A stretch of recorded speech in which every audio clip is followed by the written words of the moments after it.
Jared here with carbuzz.com, and today I'm bringing you a review of the 2018 Nissan Rogue Sport, a compact SUV that is looking to take the Rogue name from its big brother and bring that down to a slightly smaller segment, one that doesn't have a third row. So this is maybe for a budding family or one that hasn't emerged quite yet with too many kids and doesn't need the extra third row and size of the Rogue. And like its big brother, the Rogue Sport competes with its rivals with excellent size for its class and also some very, very good safety features.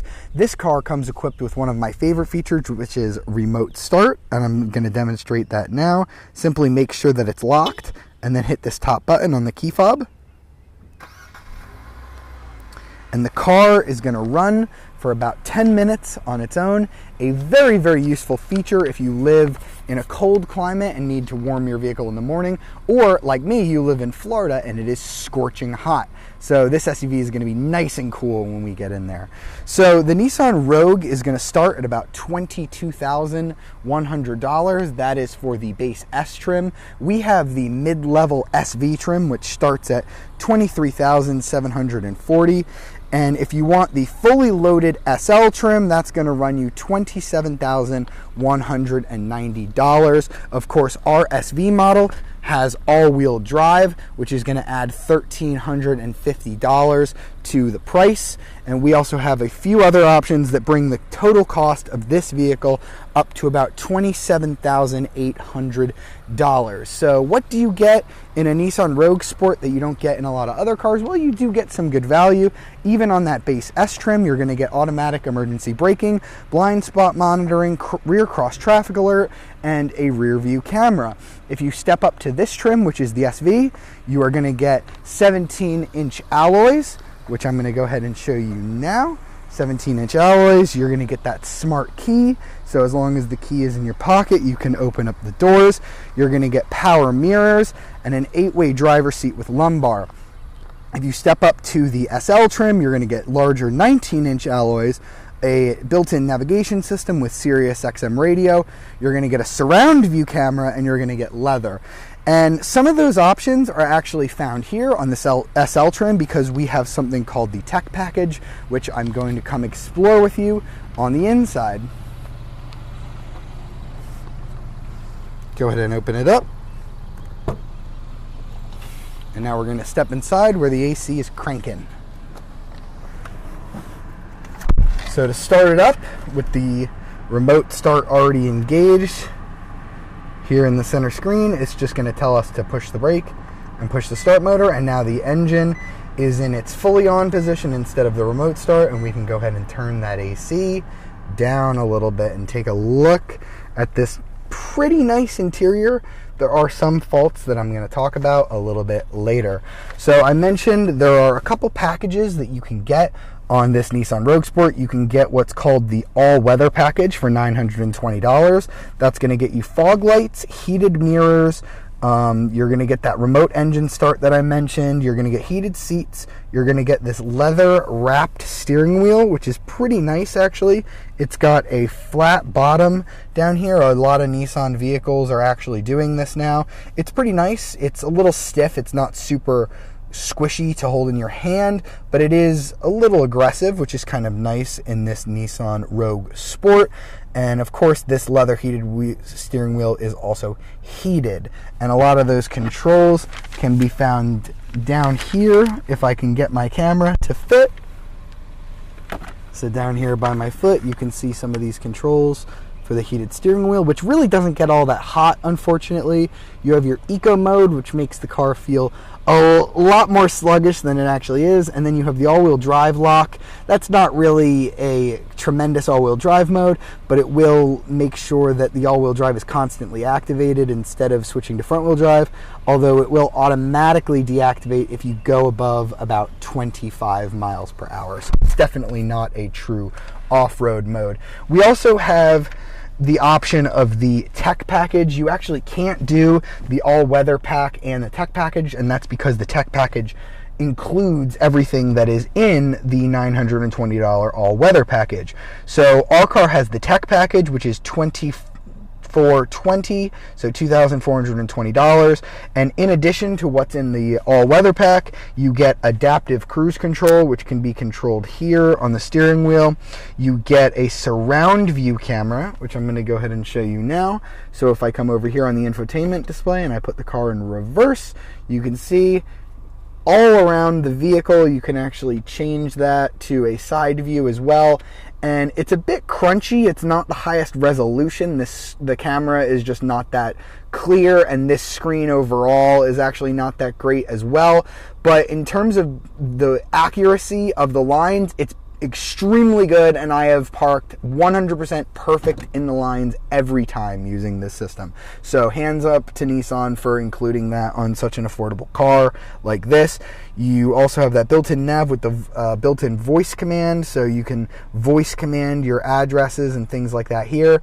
I found that the system works very, very poorly. As a matter of fact, I've tried to input a couple of destinations into the nav system using this, and it got it completely wrong every single time, so I don't really recommend that as well.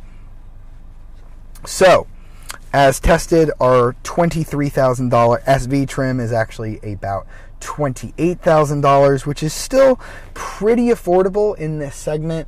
I think there are some issues to be had. It's very spacious in here. You've got this nice sort of, it almost looks like a 70s 911-ish cloth, which is kind of cool. It's pretty nice material. You do have your heated seat controls down here, although like the heated steering wheel, they are not very powerful. You do have leather, or at least what feels like leather, on the armrest, and then on these rests here on the doors that is pretty soft, but you do have some cheap plastics up here, so Nissan had to cheap out on some of the materials here. You have this sort of black, there's a little bit of flake in it. It just gets a lot of dust. It really doesn't attract fingerprints, which is good, but it does get a lot of dust, so you kind of have to dust it every once in a while. You do have dual zone automatic climate control, which is really nice. You have your USB and aux down here, although there is no Apple CarPlay or Android Auto. So this head unit here is just very, very basic. You can see the map quality is not all that great. If I click here on the apps, we really don't have too much to play with here. Facebook and online search, that's tied to a app that you have to download on your phone, so I didn't really get to use that much. The screen works fine. Everything is very easy to touch and very quick to respond most of the time. It's a little laggy with these apps here, but the biggest problem is the resolution. It's not a very big size, so when I'm using that parking sensor, I can't really see it all that well, and the resolution it really belongs in 2008, not 2018. So Nissan, back to the drawing board with this infotainment system. Give us something better than that. In here we have our little helper screen that'll show us our fuel economy.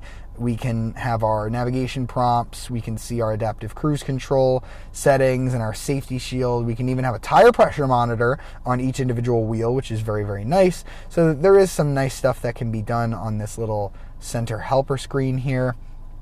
And the only other problem that I have with this car on the interior is these blind spot monitors. I wish I could activate them for you now, but since I'm not actually driving, right here there's just a little yellow light. I would prefer that to be on the mirror.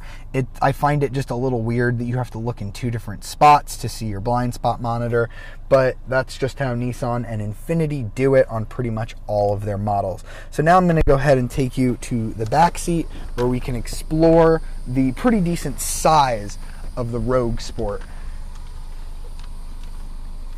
So let's go ahead and step on in the back here. So back here, the size is pretty adequate. I didn't think it was that spacious until I learned that this car actually doesn't compete against what I thought it competed against. I'll talk about that a little later. When you look at the other cars in this segment, this is actually quite a nice back seat with a decent amount of room, although I wouldn't want to sit on this middle seat for that long. It's very stiff and it's raised up a little bit, so it's not the best place to sit for a long journey. Likewise, the trunk is actually pretty good as well. There's no power tailgate or anything special like that, but there is very, very nice room back here. I thought even the Nissan Kicks, which is smaller than this, did a great job job of offering really good size for the class, and the Rogue Sport is no different. We have this dealer optional pack where it sort of divides up the trunk into two things, so you can put stuff below this, and then I can open up this one as well, and I can stick my items below it to sort of divide them up if I have different things back here, which is pretty handy, although I didn't really find myself using it all that much. And we really have to talk about this name, Rogue Sport. They kind of did what Land Rover did with the Range Rover Sport. The Range Rover Sport isn't a particularly sporty model, it's just smaller than the full-size Range Rover. Likewise, this is called the Nissan Qashqai in Europe, but Nissan thought that would be too difficult for Americans to either say or spell, so they decided to capitalize on the Rogue name, which is their best-selling SUV, and I think that was a very, very smart decision. But did they go a little bit too far by putting sport in the name of this car? Because it really isn't a car with a lot of sporting pretensions. So for that, we're going to get behind the wheel and we're going to find out.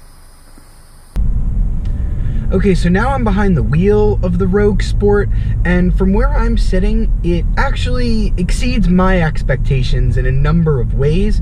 I had very low expectations of this car coming into it because it really is just kind of a shrunken down version of the Rogue, but they put sport on the back of it, I think in a marketing ploy to kind of make it seem more aggressive than it really was. It really is just a Nissan Qashqai, which is sold in Europe, rebadged to take advantage of the Rogue's hot-selling name.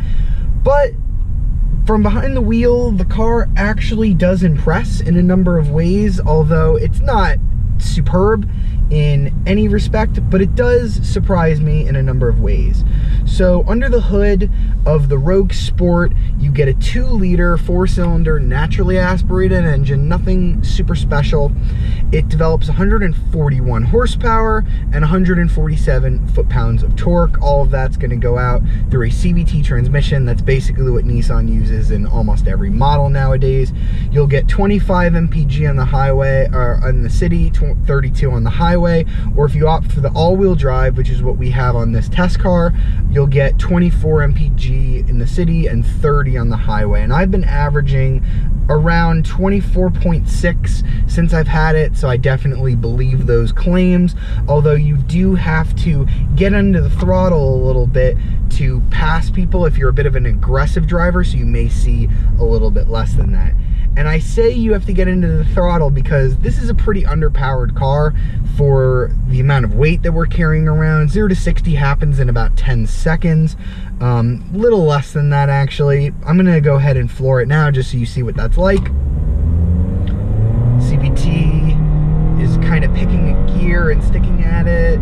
That was sort of a simulated shift there, but you can hear the Cvt just kind of groans, and it doesn't really feel that happy doing a full start acceleration run, but it isn't that bad. So I've driven other Nissan SUVs that just felt extremely slow to drive. I was on the launch for the Nissan Kicks, which is the model that's going to sit below this, and that car has a 1.6 liter engine with only 125 horsepower, and it felt severely underpowered just to do normal US highway speeds. It was competent, but if you needed to pass somebody, you really had to put your foot down to pass them with any sort of speed. This car is a bit different.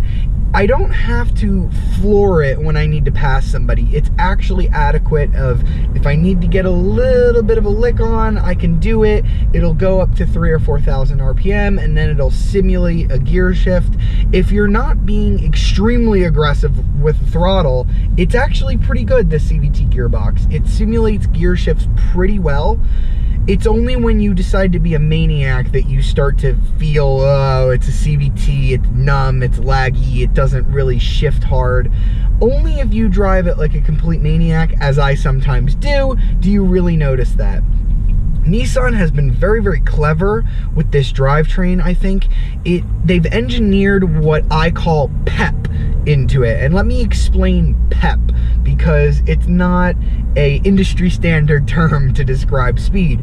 But what I think of when I think of a peppy car is a car that, for that first initial 5 to 10% of the throttle, when you're first tipping into the car, it feels really, really quick, like you're moving at a very, very quick rate from that 5 to 10 mile an hour range. So accelerating from 0 to 5 to 10 miles an hour, the Rogue Sport actually feels quite competent. It feels like, oh, you've got something there. It's only when you dip into the throttle a bit more that you start to realize, oh, it is very underpowered.